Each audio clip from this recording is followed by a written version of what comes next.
Hello everyone, welcome to my YouTube channel GS classes में आपका स्वागत है। फ्रेंड, आज हम अपने इस वीडियो में मराठा साम्राज्य से रिलेटेड जितने भी इम्पोर्टेंट फैक्ट बन सकते हैं उन सबको कवर करेंगे। फ्रेंड, मराठा साम्राज्य के संस्थापक शिवाजी को माना जाता है। किसको? शिवाजी को मराठा साम्राज्य का संस्थापक माना जाता है।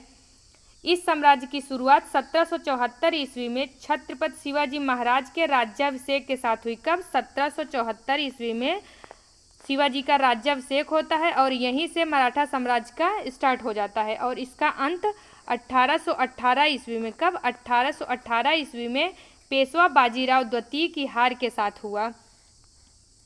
इसके बाद शिवाजी के दो पुत्र होते हैं, राजाराम और संभाजी।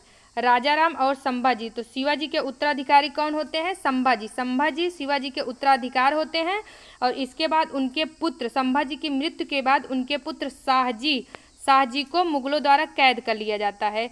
तो परिणाम क्या होता है कि संभाजी के मृत्यु के बाद उनके छोटे भाई राजाराम को मराठा साम्राज्य का छत्रपति नियुक्त किया जाता है। राजाराम की मृत्यु हो जाती है। उनकी मृत्यु के बाद शिवाजी द्वितीय जो 4 वर्ष के थे, कितने? महज 4 वर्ष के थे, तो इनको छत्रपति की उपाधि धारण कर मराठा साम्राज्य की गद्दी प्रदान की जाती है। इनकी संरक्षिका कौन रहती है? तो शिवाजी द्वितीय की संरक्षिका उनकी माता ताराबाई रहती है। कौन? माता ताराबाई। ताराबाई राजाराम की विधवा पत्नी रहती हैं। ताराबाई राजाराम की विधवा पत्नी रहती हैं। इसके बाद 1717 ईस्वी में जब औरंगजेब की मृत्यु हो जाती है। कब? 1717 ईस्वी में। तो कहा जाता है बहादुर शाह के द्वारा साहू जी को छोड़ दिया जाता है। 1717 में जब औरंगजेब की मृत्यु हो जाती है तो बहादुर शाह द्वारा साहू जी को छोड़ दिया जाता है और फिर ये आते हैं मराठा साम्राज्य में वापस लौट आते हैं तथा उत्तराधिकार के लिए अपनी चाची ताराबाई से, किससे? अपनी चाची ताराबाई से युद्ध लड़ते हैं। उस युद्ध का नाम क्या था? उस युद्ध का नाम था खेड़ा का युद्ध। क्या? खेड़ा का युद्ध लड़ते हैं और इस युद्ध में इनकी सहायता साहू जी की सहायता कौन करता है? बालाजी विश्वनाथ। खेड़ा के युद्ध में साहू जी की हेल्प कौन करता है? बालाजी विश्वनाथ करते हैं और ये बालाजी विश्वनाथ की सहायता से खेड़ा का युद्ध जीतकर मराठा साम्राज्य में अपना आधिपत्य स्थापित करते हैं। इसके बाद साहू जी के कोई भी कोई भी पुत्र नहीं थे। साहू जी के कोई भी पुत्र नहीं था। तो परिणाम क्या होता है कि ताराबाई आती है साहू जी के पास और बोलती है कि अपना जो उत्तराधिकार है आप हमारे पोते राजाराम द्वितीय को नियुक्त कर दीजिए। किसको? हमारे पोते राजाराम द्वितीय को नियुक्त कर दीजिए। तो क्या होता है कि मराठा साम्राज्य तथा पेशवा के बीच कौन सी संधि होती है? संगोला की संधि। कौन सी? संगोला की संधि होती है। किसके बीच? मराठों और पेशवाओं के बीच। इस संधि के तहत इस संधि के द्वारा क्या किया जाता है कि जो छत्रपति का राज्य था या जो छत्रपति का अधिकार था वो नाम मात्र का कर दिया जाता है। वहीं पेशवाओं का पद या वहीं पेशवाओं की पद की वैल्यू जो है बहुत अधिक बढ़ा दी जाती है। तो चलिए देख लेते हैं जो शिवाजी से रिलेटेड जो भी इम्पोर्टेंट फैक्ट है उनको देख लेते हैं। शिवाजी का शासनकाल कब से कब तक रहता है? तो 1674 में इनका राज्याभिषेक होता है और 80 में इनकी डेथ होती है। 1674 से 80 तक इनका शासनकाल रहता है शिवाजी का। इनके बारे में जो भी इम्पोर्टेंट फैक्ट है वो क्या है? इनका जन्म कब हुआ था? 20 अप्रैल 1627 ईस्वी को सिवनेर के दुर्ग में हुआ था। कहाँ? सिवनेर के दुर्ग में 20 अप्रैल 1627 ईस्वी को। ये सिवनेर का दुर्ग कहाँ पे है? तो ये पुणे में स्थित है। कहाँ पे? पुणे में स्थित है। फिर इसके बाद इनका विवाह, इसको सही कर लीजिएगा, इनका विवाह 1640 ईस्वी में किसके साथ होता है? साईबाई निम्बालकर के साथ। किसके? साईबाई निम्बालकर के साथ। वहीं शिवाजी के राजनीतिक गुरु के रूप में किसे माना जाता है? उनके दादाजी कोंडदेव को। कौन? उनके दादाजी कोंडदेव को शिवाजी के राजनीतिक गुरु के रूप में माना जाता है। शिवाजी के आध्यात्मिक गुरु कौन थे? शिवाजी के आध्यात्मिक गुरु कौन थे? गुरु रामदास। गुरु रामदास को शिवाजी के आध्यात्मिक गुरु माने जाते हैं। शाहजी ने शिवाजी को पूना की जागीर प्रदान कर बीजापुर रियासत में नौकरी करने चले गए।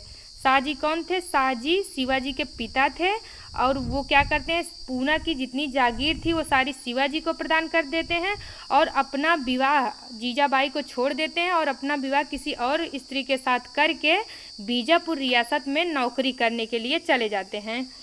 फिर 1646 ईस्वी में 1646 ईस्वी में बीजापुर के तोरण किले पर अधिकार कर लिया। बड़ी बात है, बीजापुर के तोरण किले पर अधिकार कर लेता है कौन, शिवाजी। इसके बाद 1656 में क्या करता है कि मराठा साम्राज्य की राजधानी किससे बनाता है, रायगढ़। रायगढ़ को मराठा साम्राज्य की राजधानी बनाता है। फिर 1660 में क्या होता है, 1660 ईस्वी में औरंगजेब ने शाइस्ता खां को दक्षिण भारत का राज्यपाल नियुक्त किया। 1660 ईस्वी में औरंगजेब ने शाइस्ता खां को दक्षिण भारत का राज्यपाल नियुक्त किया। जब मराठा साम्राज्य में शिवाजी की बढ़ती शक्ति को देखकर औरंगजेब घबरा जाता है और औरंगजेब घबराने के बाद क्या करता है, दक्षिण का राज्यपाल किसे नियुक्त करता है, तो शाइस्ता खां को। शाइस्ता खां 1660 में नियुक्त होता है। वहीं 1663 में मतलब 3 साल बाद क्या करता है, शिवाजी उस पर आक्रमण कर देता है और इसके बाद कहा जाता है कि शाइस्ता खां की उंगलियां काट ली जाती है तथा इसके पुत्र की हत्या कर दी जाती है। इसकी उंगली काट ली जाती है तथा इसके पुत्र की हत्या कर दी जाती है। इस आक्रमण के बाद औरंगजेब शाइस्ता खां को बंगाल का गवर्नर नियुक्त कर देता है। और इसके बाद दक्षिण भारत फिर आते हैं 1664 ईस्वी में। 1664 ईस्वी में शिवाजी ने, इसको सही कर लीजिए, ये 1670 ईस्वी है। कब, 1670 ईस्वी में शिवाजी ने सूरत में भयंकर लूटपाट करती है। इसके पहले क्या रहता है कि 1665 ईस्वी को पुरंदर की संधि होती है। कब, 1665 ईस्वी को पुरंदर की संधि होती है। यह संधि किसके, मराठों और मुगलों के बीच होती है। कहाँ, मराठों और मुगलों के बीच। इसमें क्या रहता है कि शिवाजी लगभग 23 किले किसको सौंपते हैं, मुगलों को सौंपते हैं। तो जिससे 1670 ईस्वी में यह पुरंदर की संधि का बदला चुकाते हुए क्या करता है कि सूरत की भयंकर लूटपाट करती है और जितना भी उसका पुरंदर की संधि में जितनी भी हानि उठाए थे उस सबको कंप्लीट कर लेता है, किसमें, सूरत की लूटपाट में। फिर इसके बाद 1665 में क्या होता है, औरंगजेब ने राजा जयसिंह को दक्षिण का राज्यपाल नियुक्त किया। कब, 1665 ईस्वी में। 1660 ईस्वी में शाइस्ता खां को नियुक्त करता है। जब शाइस्ता खां का वर्चस्व इतना कम देखता है तो 65 में क्या करता है, राजा जयसिंह को दक्षिण भारत का राज्यपाल नियुक्त करता है। फिर 65 में क्या होता है, पुरंदर की संधि होती है। 1665 ईस्वी में पुरंदर की संधि होती है, किसके बीच होती है, तो मराठों और मुगलों के बीच। किसके, मराठों और मुगलों के बीच पुरंदर की संधि होती है। इस संधि के तहत मराठों का वर्चस्व लगभग कम हो जाता है। क्यों, क्योंकि जो 23 किले रहते हैं वो किसको दे दिए जाते हैं, वो मुगलों को दे दिए जाते हैं। इसका बदला वो किस लूटपाट के तहत कंप्लीट करता है, तो 1670 की सूरत की लूटपाट के तहत पुरंदर की संधि का बदला शिवाजी द्वारा कंप्लीट किया जाता है। फिर इसके बाद 1666 में क्या होता है, राजा जयसिंह के विश्वास पर शिवाजी आगरा पहुँचे। कहाँ, आगरा पहुँचे। 1666 ईस्वी में जयसिंह के विश्वास पर आगरा पहुँचते हैं और वहाँ पर शिवाजी को कैद कर लिया जाता है। छल बस शिवाजी को कैद कर लिया जाता है और कैद कर उन्हें आगरा के जयपुर भवन में, कहाँ पर, आगरा के जयपुर भवन में रखा जाता है, जहाँ पर शिवाजी को कैद कर आगरा के जयपुर भवन में रखा जाता है। फिर 16 अगस्त 1666 ईस्वी को शिवाजी क्या करते हैं, भाग जाते हैं। महज 3-4 महीने उनके कैद में रहते हैं। इसके बाद 1666 ईस्वी में शिवाजी जयपुर भवन से भाग निकलते हैं। इसके बाद 5 जून 1674 ईस्वी को, इम्पॉर्टेंट डेट है, 5 जून 1674 ईस्वी को शिवाजी ने रायगढ़ में बनारस के प्रसिद्ध विद्वान श्री गंगा भट्ट, इनका नाम देख लीजिएगा, श्री गंगा भट्ट द्वारा अपना राज्याभिषेक करवाया तथा छत्रपति की उपाधि धारण की। किसकी, छत्रपति की उपाधि धारण की। कब, 1674 ईस्वी में अपना राज्याभिषेक करवाया और छत्रपति की उपाधि धारण की। इनका राज्याभिषेक किस विद्वान के द्वारा कराया जाता है, तो बनारस के प्रसिद्ध विद्वान श्री गंगा भट्ट के द्वारा कराया जाता है। फिर 1680 ईस्वी में, कब, 1680 ईस्वी में महज 53 वर्ष की आयु में शिवाजी की मृत्यु हो जाती है। कब, 1680 ईस्वी में। शिवाजी के बारे में कुछ इंपॉर्टेंट फैक्ट है। जो चौथ एवं सरदेशमुखी नामक कर थे वो शिवाजी के द्वारा लगाए गए थे। चौथ एवं सरदेशमुखी नामक कर शिवाजी के द्वारा, चौथ मतलब राजस्व का 1/4 और सरदेशमुख नामक टैक्स जो था वो शिवाजी के द्वारा लगाए गए थे। शिवाजी के मंत्रिमंडल को अष्टप्रधान कहा जाता है। क्या अष्टप्रधान, कई बार एग्जाम में पूछा गया है कि किसके मंत्रिमंडल को अष्टप्रधान कहा जाता है या अष्टप्रधान नामक मंत्रिमंडल किसके शासनकाल में दिखते हैं, तो शिवाजी के, मराठा साम्राज्य शिवाजी के शासनकाल। उन अष्टप्रधान के बारे में देख लेते हैं, तो वो क्या है, फर्स्टली पेशवा का पद है। किसका, पेशवा। पेशवा कौन थे, प्रधानमंत्री। सबसे बड़ा पद किसका था, तो वो पेशवाओं का था। किसका, पेशवाओं का। इसके बाद सर ए नौबत, कौन, सर ए नौबत। सर ए नौबत मतलब सेनापति का पोस्ट था। फिर तीसरे हैं आमत्य। आमत्य मतलब वित्त विभाग, जो वित्त से रिलेटेड लेखा जोखा करते थे उन्हें आमत्य कहा जाता है। फिर वाक्यान्वीस, कौन, वाक्यान्वीस थे, ये कौन थे, गुप्तचर विभाग से संबंधित है। किससे, गुप्तचर विभाग से संबंधित थे। फिर इसके बाद पांचवें अष्टप्रधान में कौन थे, पांचवें जो थे वो चिटनीस थे। कौन, चिटनीस। चिटनीस किससे संबंधित थे, तो राजकीय पत्रों के प्रमुख को चिटनीस कहा जाता था। जो राजकीय पत्रों के प्रमुख थे उनको चिटनीस कहा जाता था। फिर दवीर या सुमंत, ये बहुत इंपॉर्टेंट है, बहुत बार पूछा गया। दवीर या सुमंत अष्टप्रधान में किससे संबंधित है, तो वो विदेश मंत्री, मतलब जो विदेश मंत्रालय प्रेजेंट टाइम का कार्यभार है उस टाइम कौन संभालते थे, दवीर या सुमंत के द्वारा संभाला जाता था। फिर इसके बाद सातवें है सदर। सदर या पंडित राव, ये कौन थे, धार्मिक कार्यों से संबंधित है। किससे, धार्मिक कार्यों से संबंधित थे। फिर आठवें कौन थे, आठवें न्यायाधीश अथवा शास्त्री थे। ये क्या थे, ये न्याय से संबंधित अधिकारी थे। फिर इसके बाद शिवाजी की मृत्यु के बाद उनके पुत्र संभाजी का शासनकाल आता है। किसका, संभाजी का शासनकाल आता है। इनका टाइम पीरियड कब से कब तक है, 1680 से लेकर 1689 ईस्वी में। इनका टाइम शासनकाल महज 8 वर्ष का रहता है। लेकिन कहा जाता है कि इन 8 वर्षों में संभाजी ने कभी भी औरंगजेब से या फिर मुगलों से कोई एक भी हार नहीं हारी थी। मतलब किसी भी युद्ध में एक बार भी नहीं हारे थे। और इनके बाद शिवाजी महाराज के 2 पुत्र थे, कौन, संभाजी, और इनके बड़े पुत्र का नाम संभाजी और छोटे पुत्र का नाम क्या रहता है, राजाराम। राजाराम रहता है। वहीं उनके छोटे पुत्र का नाम क्या रहता है, राजाराम रहता है। संभाजी के बारे में एक इम्पोर्टेंट, संभाजी महाराज ने शुरू में ही पुर्तगालियों व मैसूर के चिक्का देवराय को पराजित किया था। किसको, पुर्तगालियों और मैसूर के चिक्का देवराय को पराजित किया था। इसके बाद बीजापुर तथा गोलकुंडा पर मराठा साम्राज्य का विस्तार किया। कौन किया था, तो संभाजी महाराज ने किया था। और 1 फरवरी 1689 ईस्वी को संगमेश्वर में आक्रमण कर मुगल सेना ने संभाजी महाराज और उनके सलाहकार कवि कलश, उनके सलाहकार का नाम क्या था, पूछता है, तो कवि कलश को कैद कर बहादुरगढ़ ले गया। कहाँ, बहादुरगढ़ ले गया और वहाँ पर उसकी क्या कर देता है, हत्या कर देता है। मतलब 1689 में क्या करता है, संगमेश्वर में आक्रमण करता है तथा संभाजी को कैद कर और उनके साथ किसको, उनके सलाहकार कवि कलश को कैद कर बहादुरगढ़ के किले पर ले जाता है और वहाँ पर संभाजी की हत्या कर देता है। फिर इसके बाद संभाजी की मृत्यु के बाद उसके छोटे भाई किसका शासनकाल आता है, तो राजाराम का शासनकाल। किसका, राजाराम। राजाराम का टाइम पीरियड कब से कब तक रहता है, तो 1689 to 17 तक रहता है। कितना, 1689 to 1700 तक उसका शासनकाल रहता है। फिर इसके बाद इनके बारे में क्या है इंपॉर्टेंट फैक्ट, मुगलों की आक्रमण के भय से अपनी राजधानी रायगढ़ से जिंजी ले गया। कहाँ, ये राजधानी परिवर्तन के लिए विख्यात है। मुगलों की आक्रमण के भय से राजधानी को रायगढ़ से कहाँ, जिंजी ले जाता है। फिर 1699 में क्या करता है कि अपनी राजधानी कहाँ या फिर मराठों की राजधानी कहाँ बसाता है, तो सतारा में। मतलब अपनी राजधानी को पहले जिंजी ले जाता है और बाद में सतारा ले जाता है। कौन, राजाराम। इसके बाद शिवाजी द्वितीय का शासनकाल आता है। किसका, शिवाजी द्वितीय। इनका टाइम पीरियड कब से कब तक है, 1700 से लेकर 1707 ईस्वी तक। 1700 लेकर 1708 मतलब 1707 में क्या होता है, औरंगजेब की मृत्यु हो जाती है। इसके बाद औरंगजेब की मृत्यु के बाद साहू जी छूट जाता है, वहीं से शिवाजी द्वितीय का शासनकाल समाप्त हो जाता है।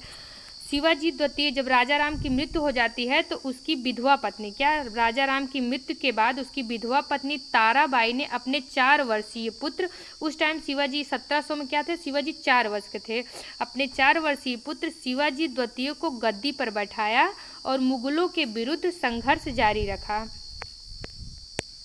इसके बाद क्या होता है, छत्रपति शाहू महाराज की एंट्री होती है। जब औरंगजेब की मृत्यु हो जाती है तो कहा जाता है बहादुर शाह प्रथम द्वारा इनको छोड़ दिया जाता है। मतलब 1707 में औरंगजेब की मृत्यु के बाद बहादुर शाह प्रथम द्वारा इनको छोड़ रिहा कर दिया जाता है और 1707 ईस्वी में सतारा और कोल्हापुर राज्य की स्थापना करते हैं। पूछा जाता है सतारा और कोल्हापुर राज्य की स्थापना किसके द्वारा किया गया था, तो साहू जी महाराज के द्वारा। किसके, साहू जी महाराज के द्वारा 1707 ईस्वी में सतारा और कोल्हापुर राज्य की स्थापना किया गया। फिर जब वापस आते हैं, मुगलों के कैद से छूटकर जब वापस आते हैं तो मराठा साम्राज्य में उत्तराधिकार का युद्ध छिड़ जाता है। तो उसमें अपनी चाची से युद्ध, ताराबाई से युद्ध लड़ते हैं जिसका नाम क्या था, खेड़ा का युद्ध। खेड़ा का उत्तराधिकार हेतु साहू जी महाराज और उनकी चाची ताराबाई, कौन, साहू जी महाराज और उनकी चाची ताराबाई के मध्य खेड़ा का युद्ध देखने को मिलता है। कि कौन सा युद्ध, खेड़ा का युद्ध देखने को मिलता है। और इस युद्ध में साहू जी महाराज की हेल्प कौन करता है, बालाजी विश्वनाथ, कौन, बालाजी विश्वनाथ खेड़ा के युद्ध में साहू जी महाराज की हेल्प करते हैं। तो बालाजी विश्वनाथ की मदद से साहू जी इस युद्ध को जीत लेते हैं तथा मराठा साम्राज्य में अपना आधिपत्य स्थापित करते हैं। इसके बाद 1713 ईस्वी, कब, 1713 ईस्वी में, क्योंकि बालाजी विश्वनाथ के द्वारा ही साहू जी को मराठा साम्राज्य की गद्दी मिली थी तो साहू जी उनसे बहुत खुश थे। तो क्या करते हैं, बालाजी विश्वनाथ को पेशवा का पद नियुक्त कर देते हैं। क्या, पेशवा यानी प्रधानमंत्री बना देते हैं। किसको, बालाजी विश्वनाथ को। अगर पूछे प्रथम पेशवा कौन थे तो यही थे, बालाजी विश्वनाथ मराठा साम्राज्य के प्रथम पेशवा थे। फिर इसके बाद पेशवाओं से रिलेटेड जो भी स्टोरी है, जब मराठा साम्राज्य सगौला की संधि हो जाती है तो वहाँ पे मराठा जो छत्रपति हैं वो नाम मात्र के शासन रह जाते हैं और उनके स्थान पर पेशवाओं का शासन चलने लगता है। तो क्या होता है, जो प्रथम शासक रहते हैं कौन रहते हैं, या प्रथम पेशवा रहते हैं वो कौन रहते हैं, वो बालाजी विश्वनाथ रहते हैं। कौन, बालाजी विश्वनाथ रहते हैं। बालाजी विश्वनाथ को मराठा साम्राज्य का दूसरा संस्थापक कहा जाता है। क्या, मराठा साम्राज्य का दूसरा संस्थापक कहा जाता है। और इनका शासनकाल 1713 से लेकर 20 तक था। कब, 1713 से लेकर 20 ईस्वी तक था। फिर इनके उत्तराधिकारी के रूप में कौन आते हैं, तो बाजीराव प्रथम आते हैं। कौन, इनके पुत्र बाजीराव प्रथम आते हैं। इनका शासनकाल 1720 से 1740 तक रहता है। कितना, 1720 से लेकर 1740 तक रहता है। दिल्ली पर आक्रमण करते हैं, बाजीराव प्रथम जो है वो दिल्ली पर आक्रमण करते हैं। उस टाइम मुगल बादशाह कौन थे, तो महमूद शाह रंगीला थे। इसके बाद इनके लिए बेसिन की विजय करते हैं। क्या, बेसिन की विजय करते हैं। और 1739 में पुर्तगालियों से सालसीट तथा बेसिन छीन लेते हैं। बेसिन पर विजय करते हैं और पुर्तगालियों से क्या छीनते हैं, सालसीट द्वीप तथा बेसिन छीन लेते हैं। फिर इसके बाद बालाजी बाजीराव, कौन, बालाजी बाजीराव तीसरे पेशवा बनते हैं। इनको और किस नाम से जाना जाता है, तो इनको नाना साहेब के नाम से भी जाना जाता है। किस नाम से, तो नाना साहेब को, बालाजी बाजीराव को नाना साहेब के नाम से भी जाना जाता है।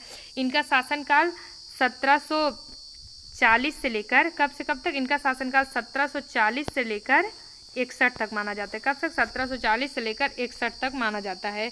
फिर इन्हीं के शासनकाल में यानी बालाजी बाजीराव के शासनकाल में संगोला की संधि हुई थी। संगोला की संधि के बारे में देखा गया था कि संगोला की संधि के तहत जो छत्रपति की पद थी वो नाम मात्र का रह जाता है, वहीं पेशवाओं का पद सर्वे सर्वा हो जाता है। फिर इन्हीं के शासनकाल में यानी बालाजी बाजीराव के ही शासनकाल में पानीपत का तीसरा युद्ध देखने को मिलता है। क्या, पानीपत का तीसरा युद्ध कब हुआ था, तो 1761 में। 1761 में मराठा तथा अहमद शाह अब्दाली के मध्य पानीपत का तीसरा युद्ध होता है जिसमें मराठे बुरी तरह पराजित होते हैं तथा अहमद शाह अब्दाली की विजय होती है। इसके बाद बालाजी बाजीराव की मृत्यु 1761 में हो जाती है। फिर इनके कौन बनते हैं इनके उत्तराधिकार, तो इनके जब बालाजी बाजीराव की मृत्यु होती है तो इनके बड़े पुत्र विश्वनाथ राव की भी मृत्यु हो जाती है। किसकी? विश्वनाथ राव की भी मृत्यु हो जाती है। फिर इसके बाद जो अगले पेशवा बनते हैं वो कौन बन जाते हैं? तो माधव राव। कौन? अगले पेशवा के रूप में माधव राव बनते हैं। माधव राव क्या कहते हैं? मुगल बादशाह अब मराठों का पेंशन भोगी हो गया। किसके शासनकाल में? माधव राव के शासनकाल में जो मुगल बादशाह थे वो मराठों के पेंशन भोगी हो जाते हैं। और इनके बारे में एक इम्पॉर्टेंट फैक्ट और है कि ये 1772 ईस्वी में, कब? 1772 ईस्वी में क्षय रोग के कारण यानी टीबी से इनकी मृत्यु हो जाती है। टीबी से इनकी मृत्यु हो जाती है। फिर इसके बाद इनके जो अगले पेशवा आते हैं वो कौन रहते हैं? तो नारायण राव। कौन? नारायण राव इसके अगले पेशवा रहते हैं। नारायण राव की हत्या कौन कर देता है? तो उसके चाचा। नारायण राव की हत्या उसके चाचा के द्वारा की जाती है। नारायण राव की हत्या उसके चाचा रघुनाथ राव के द्वारा की जाती है। किसके? रघुनाथ राव के द्वारा। ये है उनके चाचा, क्योंकि वो देख रहे हैं कि बालाजी बाजीराव के द्वारा जो उनके पुत्र हैं उन्हीं का शासन चल रहा था, तो इससे रघुनाथ राव को बुरा लगता है और फाइनली नारायण राव की क्या कर देते हैं? हत्या कर देते हैं। नारायण राव की हत्या करने के बाद क्या होता है कि यहाँ फिर लास्ट में जो पेशवा के अंतिम पेशवा थे वो कौन थे? बाजीराव द्वितीय थे। कौन? बाजीराव द्वितीय थे। चलते हैं पेशवा के बारे में जो भी इम्पोर्टेंट फैक्ट है उसको देख लेते हैं। फर्स्टली क्या था कि बालाजी विश्वनाथ आते। कौन? बालाजी विश्वनाथ आते हैं। ये पहले पेशवा रहते हैं। कौन? ये पहले पेशवा रहते हैं। पहले पेशवा। इनका टाइम पीरियड 1713 से लेकर 1720 तक रहता है। मराठा साम्राज्य का दूसरा संस्थापक कहा जाता है। क्या? मराठा साम्राज्य का दूसरा संस्थापक कहा जाता है इनको। फिर 1713 ईस्वी में साहू जी द्वारा पेशवा के पद पर इनकी नियुक्ति की जाती है। किसके द्वारा? साहू जी के द्वारा। क्यों की जाती है? क्योंकि खेड़ा के युद्ध में इन्होंने साहू जी की हेल्प की थी। फिर इसके बाद जो दूसरे पेशवा आते हैं उनके पुत्र कौन रहते हैं? बाजीराव प्रथम रहते हैं। बाजीराव प्रथम, इनका शासनकाल 1720 से 1740 ईस्वी तक। कब तक? 1720 से 1740 ईस्वी तक रहता है। ये बालाजी विश्वनाथ के पुत्र रहते हैं और मराठा साम्राज्य की शक्ति चरमोत्कर्ष पर पहुंच गई। किसके शासनकाल में? तो बाजीराव प्रथम के शासनकाल में मराठा साम्राज्य की शक्ति चरमोत्कर्ष पे पहुंच गई। फिर बाजीराव प्रथम ने 1728 ईस्वी में, कब? बाजीराव प्रथम ने 1728 ईस्वी में पालखेड़ा के युद्ध में निजामुल मुल्क को पराजित किया था। किस युद्ध में? पालखेड़ा के युद्ध में निजामुल मुल्क को पराजित किया था। यह क्वेश्चन ऐसे भी बन सकता है कि पालखेड़ा का युद्ध किसके मध्य हुआ था? तो किसके मध्य हुआ था? बाजीराव प्रथम और निजामुल मुल्क के बीच हुआ था। फिर इसके बाजीराव प्रथम ने शिवाजी की गुरिल्ला युद्ध पद्धति थी उसको अपनाया था। कौन? बाजीराव प्रथम ने। 1739 ईस्वी में बाजीराव प्रथम ने पुर्तगालियों से सालसीट तथा बेसिन छीन लिया। कब? 1739 ईस्वी में पुर्तगालियों से सालसीट तथा बेसिन छीन लिया। कौन? बाजीराव प्रथम। फिर इसके बाद अगले पेशवा कौन आते हैं? तो बालाजी बाजीराव। कौन? बालाजी बाजीराव। और इनका टाइम पीरियड 1740 से लेकर 1761 ईस्वी तक रहता है। इनको नाना साहेब के नाम से भी जाना। किस नाम से? नाना साहेब के नाम से भी जाना जाता है। क्वेश्चन में पूछता है कि किस पेशवा को नाना साहेब के नाम से भी जाना जाता है? तो बालाजी बाजीराव को नाना साहेब के नाम से भी जाना जाता है। 1750 ईस्वी में क्या होता है कि रघुजी भोसले की मध्यस्थता से, किसके? रघुजी भोसले की मध्यस्थता से राजा राम द्वितीय के मध्य संगोला की संधि। किसके? राजा राम द्वितीय के मध्य संगोला की संधि होती है। संगोला की संधि के तहत पता ही है कि जो छत्रपति का पोस्ट था वो नाम मात्र का रह जाता है। फिर इसके बाद इस संधि के द्वारा पेशवा मराठा साम्राज्य का वास्तविक प्रधान बन गया। मतलब जो सगौला की संधि थी उसके द्वारा पेशवा मराठा साम्राज्य का वास्तविक शासक बन जाता है। वहीं छत्रपति जो शासक थे वो नाम मात्र के शासक रह जाते हैं। इसी के शासनकाल में 1761 ईस्वी में पानीपत का तृतीय युद्ध हुआ था। कब? 1761 ईस्वी में। हमने पहले ही बता दिया था पानीपत का तीसरा युद्ध मराठा एवं अहमद शाह अब्दाली के मध्य हुआ था, जिसमें मराठा बुरी तरह पराजित हुए थे। फिर इसके बाद जो अगले पेशवा हैं वो माधव राव आते हैं। कौन? माधव राव। इनका टाइम पीरियड कब से कब तक रहता है? तो 1761 से लेकर 1772 ईस्वी तक माधव राव का टाइम पीरियड है। माधव राव की सबसे बड़ी सफलता मालवा और बुंदेलखंड की विजय थी। किसकी? मालवा और बुंदेलखंड की विजय थी। ये माधव राव की सबसे बड़ी सफलता में गिना जाता है। वहीं नवंबर 1772 ईस्वी में, कब, नवंबर 1772 ईस्वी में माधवराव की क्षय रोग से मृत्यु हो जाती है। किससे? टीबी यानी क्षय रोग से ग्रसित होने के कारण माधवराव की मृत्यु 1772 में हो जाती है। वहीं अगले पेशवा के रूप में नारायण राव आते हैं। कौन? नारायण राव। इनका टाइम पीरियड 1772 से लेकर 1784 ईस्वी तक। कब तक? 1772 से लेकर 1784 ईस्वी। माधवराव की अपनी कोई संतान नहीं थी। माधवराव की कोई संतान नहीं थी, अतः माधवराव की मृत्यु के उपरांत उनके छोटे भाई नारायण राव पेशवा बनाए जाते हैं। मतलब जो नारायण राव है वो माधवराव के पुत्र ना होकर माधवराव के कौन थे? छोटे भाई थे। लेकिन कहा जाता है कि ये कभी भी इसके बाद माधव नारायण राव क्या थे? अगले पेशवा कौन बनते हैं? माधव नारायण राव। उनका कार्यकाल कब से कब तक रहता है? तो 1774 से 1796 ईस्वी तक। कब तक? 1774 से 1796 ईस्वी। इसके शासनकाल में प्रथम आंग्ल मराठा युद्ध हुआ था। क्या? इसके शासनकाल में प्रथम आंग्ल मराठा युद्ध हुआ था। इसके बाद 17 मई 1782 ईस्वी को 17 मई 1782 ईस्वी को सालबाई की संधि के द्वारा प्रथम आंग्ल मराठा युद्ध समाप्त हो जाता है। प्रथम आंग्ल मराठा युद्ध होता है और 1782 को क्या होता है? सालबाई की संधि होती है, जिसके द्वारा प्रथम आंग्ल मराठा युद्ध समाप्त हो जाता है। फिर अगले पेशवा के रूप में कौन आते हैं? तो अगले पेशवा के रूप में बाजीराव द्वितीय आते हैं। इनका टाइम पीरियड 1796 से 1818 तक रहता है और बाजीराव द्वितीय ही अंतिम यानी लास्ट पेशवा के रूप में कौन जाने जाते हैं? तो बाजीराव द्वितीय जाने जाते हैं। 1802 ईस्वी में बाजीराव द्वितीय के समय बेसिन की संधि, कौन सी? बेसिन की संधि हुई थी। द्वितीय और तृतीय आंग्ल मराठा युद्ध बाजीराव द्वितीय के शासनकाल में, किसके? बाजीराव द्वितीय के शासनकाल में ही द्वितीय और तृतीय आंग्ल मराठा युद्ध देखने को मिला था।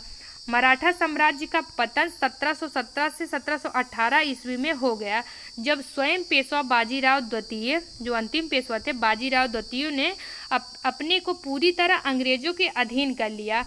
बाजीराव द्वितीय द्वारा पूना प्रदेश को अंग्रेजी राज्य में विलय कर पेशवा पद को समाप्त कर दिया जाता है। कब? 1818 ईस्वी में इसको 1818 ईस्वी में पेशवा की पद समाप्त हो जाती है और उसके स्थान पर क्या होता है? अंग्रेजों की हुकूमत चलने लगती है। कहाँ पे? मराठा साम्राज्य में। अंग्रेजों की मृत्यु के समय मराठा नेतृत्व किसके हाथों में था? इसके बाद क्या होता है? फर्स्टली हम क्या करते हैं, जो अंग्रेज और मराठा के मध्य तीन आंग्ल मराठा युद्ध देखने को मिलते हैं। किसके बीच? मराठा व ब्रिटिश ईस्ट इंडिया कंपनी या फिर कहे अंग्रेजों के बीच। उन तीनों के बारे में थोड़ा सा जान लेते हैं। प्रथम आंग्ल मैसूर मराठा युद्ध कब होता है? तो 1775 से 1782 के बीच में। कब? 1775 से 1782 ईस्वी में प्रथम आंग्ल मराठा युद्ध होता है। उस समय जो ब्रिटिश गवर्नर जनरल थे कौन थे? वारेन हेस्टिंग थे। कौन? British governor general Warren Hastings थे।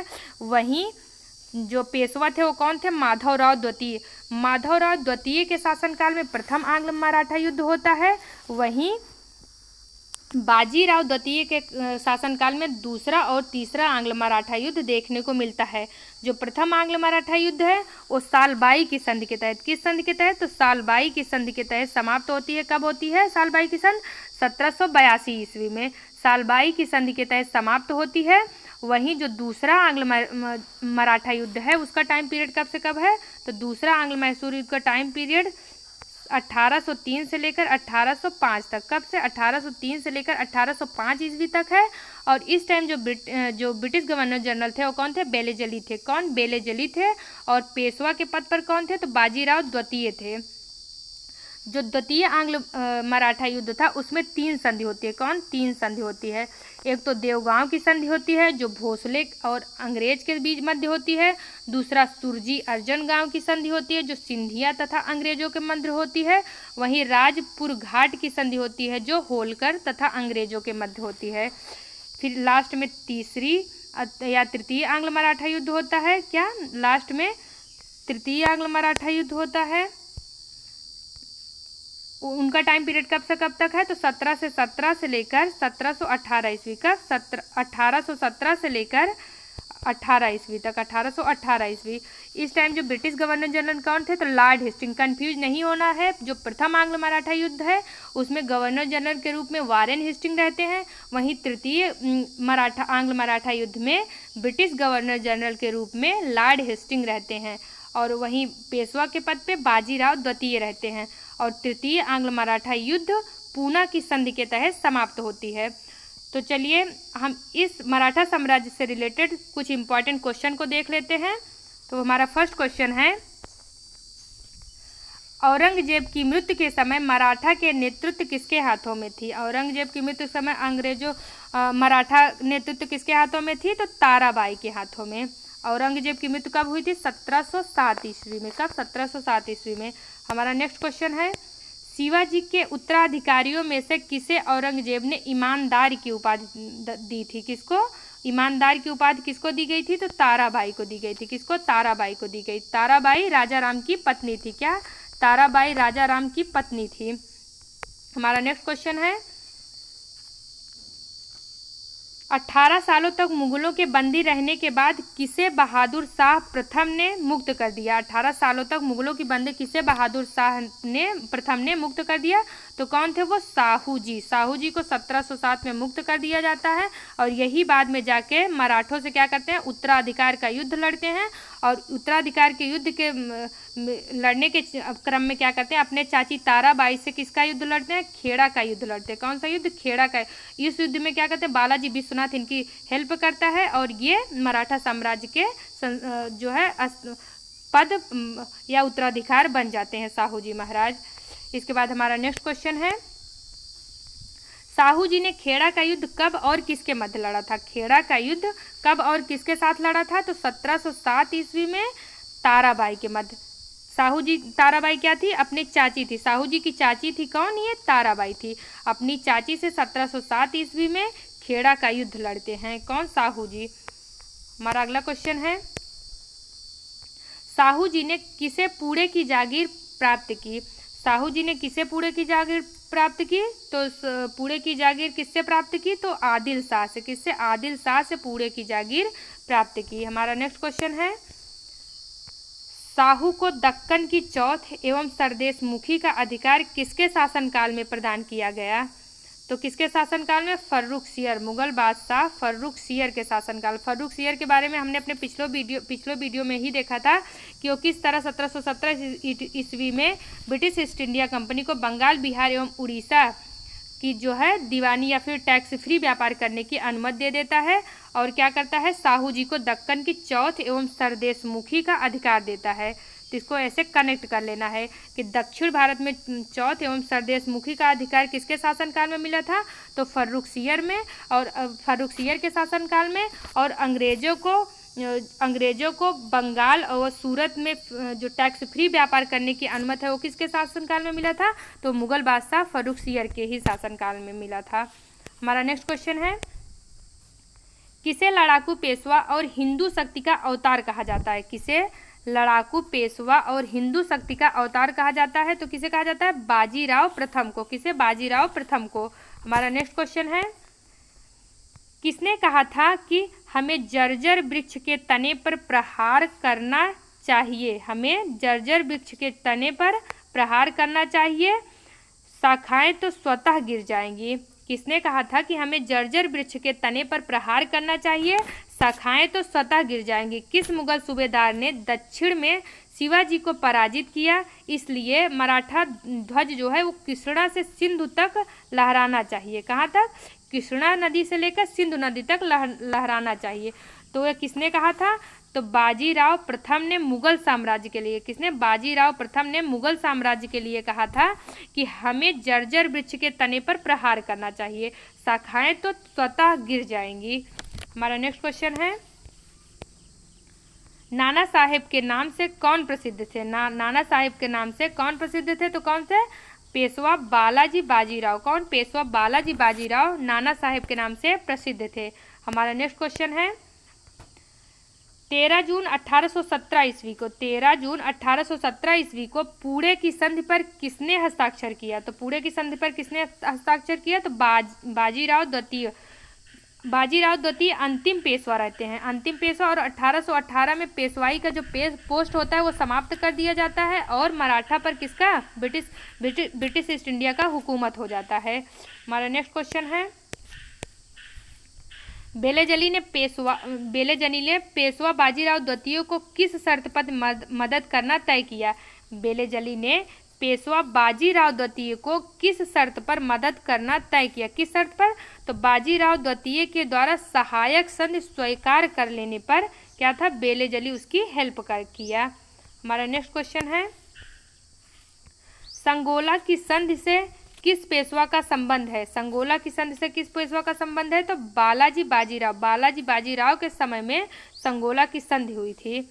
इसमें क्या था, इसमें पेशवाओं के जो पद था वो सर्वो सर्वा बना दिया, सर्वे सर्वा पेशवाओं का शब्द पद बना दिया गया था, किस संधि के तहत, तो संगोला की संधि के तहत। हमारा नेक्स्ट क्वेश्चन है, किस युद्ध के बाद पेशवा पद को समाप्त कर दिया गया, तो किस युद्ध के बाद, तृतीय आंग्ल मराठा युद्ध। तृतीय आंग्ल मराठा युद्ध के बाद पेशवा का पद समाप्त हो जाता है और जो तृतीय आंग्ल मराठा युद्ध है वो 1817 से 1818 ईस्वी तक होता है। इस time British governor general Lord Hastings रहते हैं और पेशवा कौन रहते हैं, तो बाजीराव द्वितीय रहते हैं। और तृतीय आंग्ल मराठा युद्ध कब समाप्त होती है, तो पूना की संधि के तहत, कौन सी, पूना की संधि के तहत तृतीय आंग्ल मराठा युद्ध का समाप्त होता है। हमारा नेक्स्ट क्वेश्चन है, पेशवाई को कब समाप्त किया गया था, जो पेशवा का पोस्ट था वो कब समाप्त किया गया था, तो 1818 ईस्वी में। तृतीय आंग्ल मैसूर युद्ध 1818 ईस्वी में पेशवा के पद को समाप्त कर दिया गया था। हमारा नेक्स्ट क्वेश्चन है, पेशवा प्रथम ब्रिटिश द्वारा किस पेशवा के काल में समाप्त की गई थी। पेशवा प्रथम ब्रिटिश द्वारा किस पेशवा के काल में समाप्त की गई थी, तो सॉरी, इसको पेशवा पद है, ये पेशवा पद ब्रिटिश द्वारा किस पेशवा के काल में समाप्त की गई थी, तो किसके शासनकाल में, बाजीराव द्वितीय अंतिम पेशवा थे। कौन, बाजीराव द्वितीय अंतिम पेशवा थे और इन्हीं के शासनकाल में जो पेशवा का पद है वो ब्रिटिश ईस्ट इंडिया कंपनी द्वारा क्या होता है, समाप्त कर दिया जाता है। हमारा नेक्स्ट क्वेश्चन है, निम्नलिखित में से मराठों का विस्तृत इतिहास लिखने वाला प्रथम इतिहासकार कौन है। मराठों का विस्तृत इतिहास लिखने वाला प्रथम इतिहासकार कौन है, तो जेम्स कनिंघम ग्रांट डफ। कौन, जेम्स कनिंघम ग्रांट डफ को माना जाता है मराठों का विस्तृत इतिहास लिखने वाला प्रथम इतिहासकार। हमारा नेक्स्ट क्वेश्चन है, किस मुगल सूबेदार ने दक्षिण में शिवाजी को पराजित किया। किस मुगल सूबेदार ने दक्षिण में शिवाजी को पराजित किया, तो राजा जयसिंह ने दक्षिण में शिवाजी को पराजित किया। राजा जयसिंह व शिवाजी के मध्य कौन सा संधि देखने को मिला था, तो पुरंदर की संधि। कौन, पुरंदर की संधि कब हुआ था, जून 1665 ईस्वी में। जून 1665 ईस्वी में पुरंदर की संधि राजा जयसिंह व शिवाजी के मध्य देखने को मिला था। हमारा नेक्स्ट क्वेश्चन है, आमत्य जो शिवाजी के अष्ट प्रधान का एक सदस्य था, निम्नलिखित में से किस एक का अधिकारी था। आमत्य किस एक का अधिकारी था, तो आय व्यय का अधिकारी था, यानी प्रेजेंट टाइम में जो वित्त विभाग है वो शिवाजी के शासनकाल में आमत्य संभालता था। हमारा नेक्स्ट क्वेश्चन है, पानीपत के तृतीय युद्ध में मराठा सेना का सेनापति कौन था। पानीपत के तृतीय युद्ध में मराठा सेना का सेनापति कौन था, तो कौन थे, सदाभाऊ। पानीपत के तृतीय युद्ध में मराठा सेना के सेनापति थे। हमारा अगला क्वेश्चन है, अंग्रेजों ने किसके बारे में कहा था मराठों का अंतिम बुद्धिमत्तापूर्ण प्रशासन था। अंग्रेजों ने किसके बारे में कहा था कि मराठों का अंतिम बुद्धिमत्तापूर्ण प्रशासन था, तो किसके बारे में, नाना फडणवीस के बारे में। फ्रेंड, अगर आपको हमारा वीडियो अच्छा लगा हो तो प्लीज़ लाइक करें। अगर आप इस चैनल में नए हो तो प्लीज़ इस चैनल को सब्सक्राइब करें तथा बेल आइकन को ज़रूर क्लिक करें, जिससे हमारे सारे वीडियो का नोटिफिकेशन आपको सबसे पहले मिल सके। Thank you for watching my video. जय हिंद।